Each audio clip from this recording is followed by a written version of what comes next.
예수님께서 성경으로 부활을 증거하신 이런 제목으로 잠시 말씀을 나누겠습니다.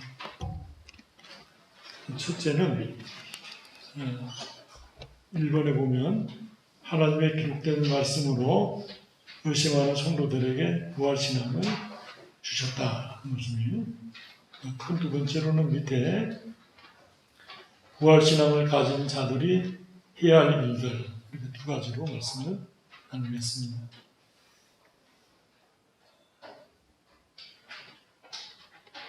여기 13절에 보면 24장 13절에 그날에 그들 중 둘이 예루살렘에서 25리 되는 엠마오라 하는 마을로 가면서 이 모든 된 일을 서로 이야기하더라. 그럴 때 예수님께서 저들과 함께 하셔서 선지자들이 말한 것, 또 모세와 또 시편에 말씀하신 것으로 두 제자에게 설명하셨다 그 말씀이에요. 그래서 하나님의 기록된 말씀으로 부활신앙을 주셨다 그 말씀. 1번 동그라미에 보면 여기 27절에 이에 25절에 보면 이르시되 미련하고 선지자들이 말한 모든 것을 마음에 더디 믿는 자들이요 이런 말씀을 하고요. 미련한 자라는 것은 이제 성경의 진리를 알지 못하는 자, 또 성경 말씀을 믿지 않는 자를 가리켜요. 또 더디 믿는다는 것은 더디며 졸며 힘없고 힘이 없는 태도, 영적으로 무력한 자, 그렇게 말할 수 있겠습니다. 미련하고 선지자들이 말하는 모든 것을 마음에 더디 믿는 자들이요. 이렇게 예수님께서 한편으로는 책망하시면서 한편으로는 탄식하시는 말씀이라 그렇게 말할 수 있겠습니다. 26절에 그리스도가 이런 고난을 받고 자기 영광에 들어가야 할 것이 아니냐 하시고 이에 모세와 모든 선지자의 글로 시작하여 모든 성경에 쓴 바 자기에 관한 것을 자세히 설명하시니라. 박윤서 목사님은 이 말씀을 주석하시면서 예레미야 17장 9절 말씀을 인용을 하셨어요. 한번 찾아보겠습니다. 구약성경 예레미야 17장 9절 말씀이에요. 구약성경 1078페이지인데 만물보다 거짓되고 심히 부패한 것은 마음이라 누가 능히 이를 알리오마는 그랬어요. 우리 범죄로 말미암아 영적으로 어두워져서 그 마음이 진리를 깨닫지 못한다. 깨닫지 못할 뿐만 아니라 그 진리를 대적하고 거역하는 그 본성적 부패성이 있다. 그 말씀입니다. 이 하나님의 말씀을 들으면서도 깨닫지 못하고 또 민첩하지 못하다. 그래서 여기 신앙은 그 설교 요약에 깨어 일어나는 영적 충명과 민첩을 가진 것이다. 이런 영적 충명과 민첩은 사람의 자연적 심성에는 없고 오직 성령님의 역사로만 생기는 것이다. 그렇게 썼어요.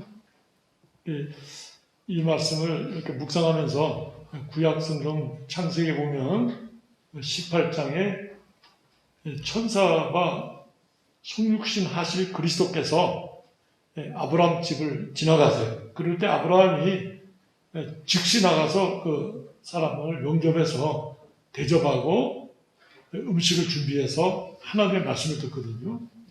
아주 그 18장 1절에서 7절 사이를 보면 아브라함이 아주 신속하게 민첩하게 행동해요. 반면에 19장에 보면 소돔 고모라의 멸망이 나오는데 천사들이 가서 롯을 구원해 내려고 재촉하는데 그 말씀을 보면 롯이 지체하니라 그 말씀을. 그러니까 사실 아브라함이 있었던 18장의 상황은 평화로운 상황이고 19장에 롯이 처한 상황은 아주 긴박한 상황인데 아브라함은 아주 그 평화로운 때에 민첩하고 롯은 소돔 고모라 멸망 때에 민첩하는 것이 아니라 아주 지체하고 천사들이 막 재촉하자 겨우 그냥 소돔을 떠나는 형태거든요. 그렇게 두 가지를 비교해 보면 이 총명하고 민첩한 것과 밀어나고 더딘 것이 뭔지 분명히 좀 알게 된다 이렇게 말할 수 있겠습니다. 하나님 말씀을 들을 때 아주 깊이 사모하는 마음으로 들어서 참 말씀이 쏙쏙 이렇게 들어와서 깨닫게 되고 믿음이 생기고 그 믿음에 따라 결단을 이루는 신앙적 태도가 있어야 되겠다. 그 말씀이에요. 우리가 신앙생활을 이루어가면서 하나님 말씀을 읽을 때 그 말씀이 아주 생수와 같이 말씀을 먹을 때 그 마음이 아주 기쁨과 은혜가 충만한 그런 영적 상태를 사모하고 바라봐야 되겠다 이렇게 깨닫습니다. 또 마태복음 13장에 보면 씨 뿌리는 비유가 나오는데 거기에 돌밭에 뿌려왔다는 것은 말씀을 즉시 기쁨으로 받되 말씀으로 인해서 환난이나 박해가 일어날 때에 결실하지 못했다. 그 말씀 나와요. 환난이나 박해가 일어날 때 거기에 마음을 우리가 빼앗겨서 하나님 말씀을 깨닫지 못한단 말이에요. 그 다음 절에 보면 가시떨기밭에 떨어진 씨는 세상의 염려와 재리의 유혹으로 말미암아서 그 기운이 막혀서 말씀이 결실하지 못한다. 이 말씀 나와요. 환난이나 박해, 또 이 세상에 대한 염려, 또 탐욕 이런 것들이 주님의 말씀을 깨닫는 데 있어서 방해가 됐다. 사실 우리 코로나의 감염으로 인해서 많은 사람들이 외축되고 소극적이 되고 활동하지 않으려고 하잖아요. 근데 한편으로 영적으로도 아주 약한 게 된단 말이죠. 그렇지만 하나님의 은혜가 없이는 살 수 없겠다 이렇게 생각을 하고는 전심으로 주님을 찾고 하나님 앞으로 나아가는 것이 필요하단 말이에요. 그런 영적 충명과 민첩함이 요구된다 그렇게 말할 수 있겠습니다. 1번의 동그라미 두 번째 보면 우리에게 말씀하시고 우리에게 성경을 풀어주실 때 우리 속에서 마음이 뜨겁지 아니하느냐 그랬습니다. 예수님께서 그 말씀을 풀어주실 때 성령께서 역사하셔서 그 말씀을 받았다. 참 진리를 깨닫게 되었다. 부활신앙을 가졌다. 그 말씀이에요. 부활을 못 믿는 두 제자에게 다른 것으로 증거하시지 않고 오직 성경으로 증거하셨다. 이게 귀한 것이에요. 예수님께서 다른 것이 얼마든지 좋은 자료가 있었을 거라고 생각이 돼요. 그러나 성경을 최고의 권위로 아셨다는 거예요. 예수님께서. 우리들도 우리가 예수 그리스도를 증거할 때 뭐 간접적 증거라고 해서 우리 간증을 해요. 그러나 그 간증보다도 더 권세 있고 능력 있는 것은 하나님의 말씀입니다. 그 말씀을 증거할 때 성령께서 역사하셔서 변화를 일으켜 주시고 거듭나게 하시고 질을 깨우치면서 결단하게 하신다. 그래서 하나님의 말씀에 대한 권위를 예수님께서 아셨다. 그 이유는 땅 위에서 가장 믿을 만한 것은 성경이기 때문이다. 예수님이 이렇게 성경을 진실한 기록으로 아셨다. 그래서 성경에 있는 말씀으로서 그 의심하는 두 제자에게 설명하시고 가르치실 때 그들이 부활의 신앙을 가졌다. 요한복음 11장 39절 말씀 하나 보겠습니다. 요한복음 11장 39절 말씀. 이제 나사로가 죽었을 때, 죽은 지 나흘이 되었을 때 예수님께서 그 굴 앞에 가서 39절 보면 예수께서 이르시되 돌을 옮겨 놓으라 하시니 그 죽은 자의 누이 마르다가 이르되 주여 죽은 지가 나흘이 되었으니 벌써 냄새가 나나이다. 예수께서 이르시되 내 말이 내가 믿으면 하나님의 영광을 보리라 하지 아니하였느냐 하시니 돌을 옮겨 놓으니 예수께서 눈을 들어 울어보시고 이르시되 그랬어요. 그리고 39절 40절을 박우성 목사님께서 해석하시면서 우리 사람들은 죽으면 끝이다 하는 생각을 가지고 있다는 거예요. 죽으면 뭐 하나님이라도 할 수 없지. 그런 부패한 생각이죠. 그런 생각에 사로잡혀 있어서 죽었다 그러면 그 다음에는 어떤 하나님의 말씀의 성취를 포기해버렸다 말이에요. 깨닫지 못하는 것이죠. 사실 죽음이 끝이 아니라 죽음 이후에 하나님의 나라가 있다 그 말씀이에요. 그래서 여기 동그라미 3번 보면 모세의 율법과 선지자의 글과 시편에 나를 가리켜 기록한 모든 것이 이루어져야 하리라 한 말이 이것이라 하고 4번 동그라미 그들의 마음을 열어 성경을 깨닫게 하시고 45절 우리가 성경을 바로 알고 또 생명 얻는 깨달음에 이르려고 하면 성령의 감화로 깨달아야 된다. 우리가 이것이구나 하고 깨달아지는 것은 귀한 은혜예요. 하나님께서 성령으로 말미암아 그 말씀을 깨닫게 해주시는 것이. 처음 나오신 어떤 성도님이 설교를 듣더니 나가면서 하신 말씀이 목사님 오늘 말씀 참 좋았어요. 잘하셨어요. 그래요. 감사합니다. 그랬어요. 조금 지나더니 목사님 그 말씀 하시는 거를 다른 분들이 말씀하시기를 은혜를 받았다고 하더라고요. 그래요. 그렇게 아시면 좋겠습니다.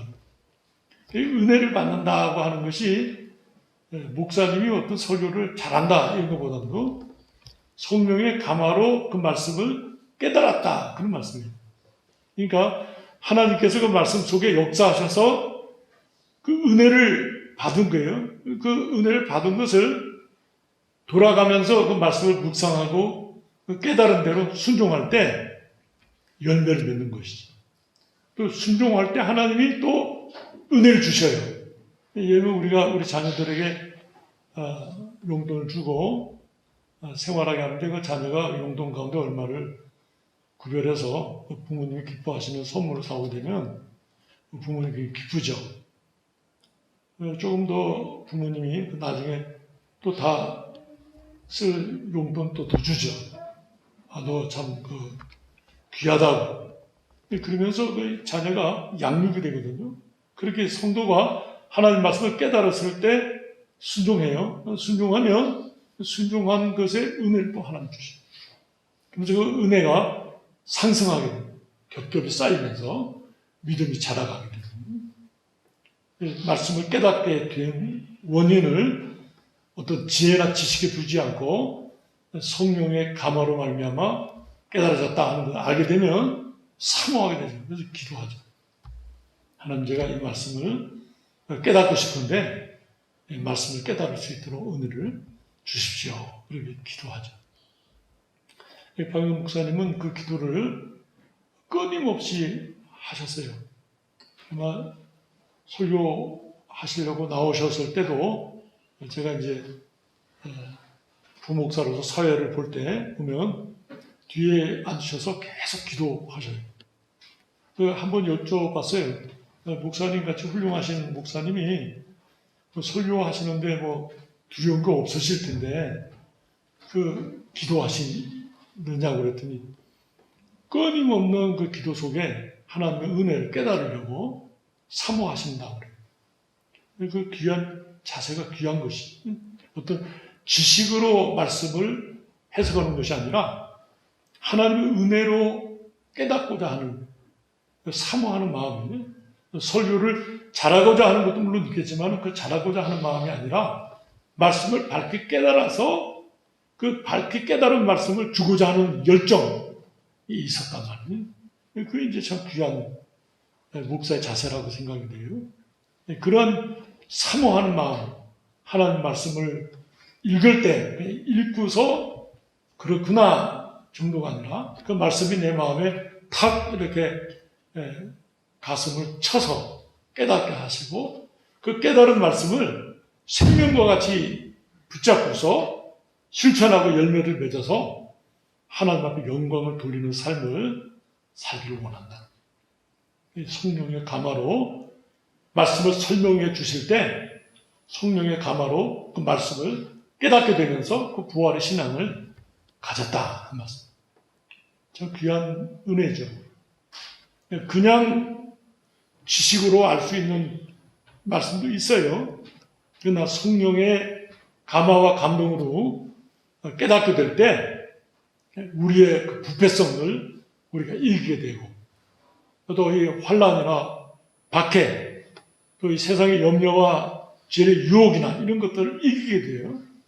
극복하게 되고 전능하신 하나님의 은혜 가운데서 그 진리를 알게 된단 말이에요. 그래서 나중에는 어떤 수준에까지 이르게 되냐면 세상 모든 사람이 다 아니라고 해도 내 마음 속에도 아닐지도 몰라. 그래도 그 말씀이 하나님의 말씀이라고 하면 믿음이 간다 하는 수준에까지 나가야 된다. 그게 이제 박영 목사님이 자주 우리 신학교 다닐 때 가르치는 말씀이에요. 내가 아니라고 해도 내 속에 거듭난 영혼이 하나님 말씀 앞에 순종하고자 할 때 그 순종이 귀하다. 그렇게 말씀하시죠. 우리 여러 사람의 의견을 들어서 권위 있는 분들이 또는 전문가가 목사님 그건 아닙니다. 보통 우리가 인정하잖아요. 근데 그런 것을 인정하는 것이 아니라 하나님께서 어떻게 말씀하시는지를 아주 마음에 귀하게 여기고서 사모하고 결단력을 가진다. 기도하는 성도들의 특징이라고 말할 수 있겠어요. 제가 저희 아버님께 제 미래에 대해서 말씀을 하면서 상담을 하면서 결정을 좀 해달라고 하니까 내가 기도해서 응답을 받아야 될 일이지 내가 너 아버지라고 또 목사라고 너를 어떤 미래의 일을 결정할 권리는 내가 없다. 어머님이 막 안타까우셔가지고 아버님을 막 이렇게 꼬집으시면서 당신이 좀 한마디 해주면 좋겠는데 왜 그 사랑하는 아들 말해달라고 그러는데 말을 못하느냐. 아버님이 끝까지 대답을 하지 않으시더라고요. 네가 기도해서 네가 응답을 받아야 될 일이지 내가 대신해 줄 수는 없다. 2시간 동안 씨름해서 답을 못 얻었어요. 결국 기도해서 제가 답을 얻었어요. 아마 제 아이가 저에게 똑같이 그런 상황에 말씀해도 제가 할 수 있는 일은 기도해야 된다. 그 방법이 아니겠어요? 우리가 하나님의 말씀을 깨달음으로 성령의 감화와 감동으로 깨달을 때 그 확신 가운데 서게 됩니다. 그래서 어떠한 환난이나 핍박이나 어려움이 와도 하나님 말씀을 가지고 내가 기도했고 하나님의 은혜 가운데 깨달은 확신이기 때문에 넘어지거나 실패하지 않아요. 포기하지 않아요. 모든 사람이 다 포기하고 심지어 내 속에 있는 내 자아가 포기할지라도 기도 응답으로 받은 그 은혜를 내가 포기할 수가 없다. 주님 앞에 받은 은혜니까 생명을 내어놓고라도 끝까지 파수하게 되고 그 진리에 서게 되죠. 그것은 귀한 신앙이라고 생각합니다. 그냥 느낌으로만 이것이 내가 하나님이 말씀하신 것 같아. 이건가? 우리 아버지가 말씀하셨으니까 이게 맞을 거야. 그런 확신이 아니라 내가 하나님 앞에 기도하고 끝까지 기도해서 응답받은 그 응답으로 사는 삶은 그냥 누군가 권면하거나 가르쳐준 깨달음으로 사는 것과는 다르다고 생각합니다. 부활의 신앙을 가짐으로써 성령께서 깨닫게 하심으로써 이들이 나중에 사도행전에 보면 순교를 당하고 핍박을 받고 자기 집을 떠나서 멀리 도망을 가고 어려운 일을 당하는 가운데도 그 흩어진 가운데서도 복음을 전하는 주의 종들이 됐거든요. 그런 힘과 능력이 어디서 나왔겠는가? 그것은 이렇게 부활의 신앙을 예수 그리스도께서 성경 말씀으로서 설명하시고 성령의 감동으로 말미암아 밝게 깨달았기 때문에 그 깨달은 대로 순종한 결과가 아니겠는가 이렇게 깨닫게 됩니다. 큰 두 번째로 부활 신앙을 가진 자들이 해야 할 일이다. 첫째는 너희는 이 모든 일의 증인이라. 그래서 증인이 된다. 복음을 전파하라. 그 말씀. 그러면서 여기 내가 내 아버지께서 약속하신 것을 너희에게 보내리니 너희 위로부터 능력으로 입혀질 때까지 이 성에 머물라. 사도행전 1장 1절에서 8절에 나오는 말씀이 중복이 돼요. 이들이 예루살렘 성을 떠나지 않고 오순절 성령 강림을 체험하게 되거든요. 성령으로 충만하게 되는데, 그리고 두 번째 설교 요약의 핵심은 첫째는 성령의 충만을 받으라. 그 말씀. 우리가 성령의 충만을 받는다. 충만이라는 것은 이제 차고 넘치는 걸 말하는데 컵에 물을 부으면 넘치잖아요. 넘치기 전까지는 충만이 아니에요. 가득하다 그렇게 표현을 쓰는데 넘쳐야 충만이 돼요. 넘치는데 이 충만은 한 번 충만이 돼서 끝까지 충만한 게 아니고 넘치면 또 부어줘야 넘치게 되죠. 그러니까 충만은 계속적인 생활이라고 말할 수 있어요. 하나님 말씀에 아주 민첩하게 총명하고 민첩하게 순종하는 태도라고 말할 수 있겠어요. 성령의 충만을 받으라. 두 번째는 그 성령의 충만을 받은 목적이 뭐냐면 증인이 되라. 복음을 전파하는 자가 되라. 세 번째는 우리가 예수를 믿고 성장해야 되거든요. 성숙해야 되거든요. 근데 그 성숙의 절정이 성결이에요. 성화. 네. 거룩한 삶을 이루라. 우리의 본성을, 육체의 정욕을 싸워 이기고 성령의 열매를 맺어서 천국의 소망을 두는 자. 그렇게 말할 수 있겠어요. 첫 번째는 성령의 충만을 받아라. 두 번째는 그 성령의 충만을 받은 목적이 증인이 되는 거예요. 증인으로 살면서 사도 바울이 뭐냐면 내가 저들에게 복음을 전하고 내가 멸망받을까봐 두려워하노라 그랬거든요.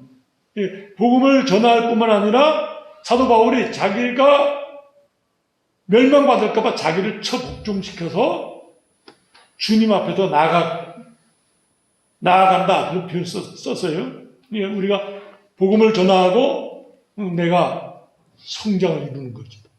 사도 바울이 얼마나 귀한 성장을 이루면 너희는 나를 본받는 자 되라. 그랬거든요. 참 그렇게 자신 있는 성령의 충만함 속에서 자신을 가지는 사도 바울의 삶을 볼 때 세 가지 성령의 충만을 받는 것, 증인이 되는 것, 거룩한 삶을 사는, 거룩한 삶을 살아서 영향력을 가지는 거죠. 영향력을 가지는.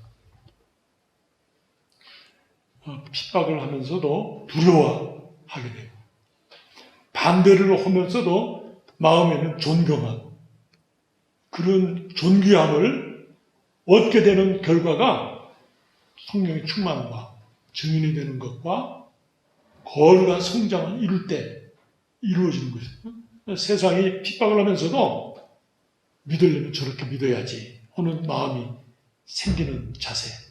그 귀한 신앙을 이루라 하는 말씀. 예수님께서 성경으로 부활을 증거하셨다 하는 말씀. 우리가 다른 사람을 전도할 때도 내가 간증을 하기도 하지만 결과적으로는 성경 말씀을 가르쳐서 성령이 거기 역사하셔서 거듭나게 하시고 믿음의 계속적인 재생산 발생하면서 교회가 성장하고 부흥하게 된다. 우리 자신이 그러한 성령의 감화와 감동으로 깨달은 그 진리의 말씀 가운데 견고히 서서 사실 세상을 이기는, 마귀를 이기는 정도가 아니라 세상을 이기는 권세 있는 믿음의 소유자가 된다. 이렇게 깨닫게 됩니다. 기도하시겠습니다. 하나님 아버지의 은혜를 감사합니다. 예수님이 십자가에 죽으시고 부활하신 사건을 두 제자가 엠마오로 가면서 서로 이야기하며 근심할 때 예수님께서 저들의 대화에 끼우셔서 저들의 의심하고 더디 믿는 것을 책망하시며 하나님의 말씀으로 예수님께서 이루셔야 될 그 모든 은혜를 저들에게 깨우치시며 또 성령의 감화와 감동으로 말미암아 부활의 신앙을 갖게 하신 것을 살펴보았습니다. 참 예레미야 17장 9절에 있는 말씀과 같이 힘이 부패하고 약한 것이 마음인 것을 우리가 인식하고 우리 자신을 부인하며 늘 주님의 말씀 가운데 서는 저희들 되게 하여 주시옵소서. 또 성령의 깨달음이 없이는 감화와 감동이 없이는 말씀을 깨달을 수 없는 줄 알고 그 말씀을 사모하며 깨닫기를 사모하며 주님 앞에 나아가 엎드려 기도할 때 쉬 포기하거나 연약하여지지 않게 해주시고 끝까지 응답을 받기까지 기도하며 주님의 은혜 가운데 성령의 충만함을 입으며 증인이 되며 이 말씀으로 더욱 성숙된 그리스도의 신앙을 이루어가는 믿음의 종들이 될 수 있도록 간섭하시고 인도하여 주시옵소서.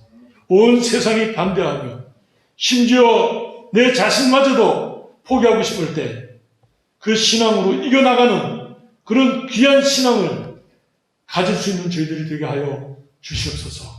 그리하여 믿음으로 주님 앞에 순종하며 정말 하나님 앞에 영광을 돌리는 거룩한 삶이 되도록 은총을 하려 주시옵소서.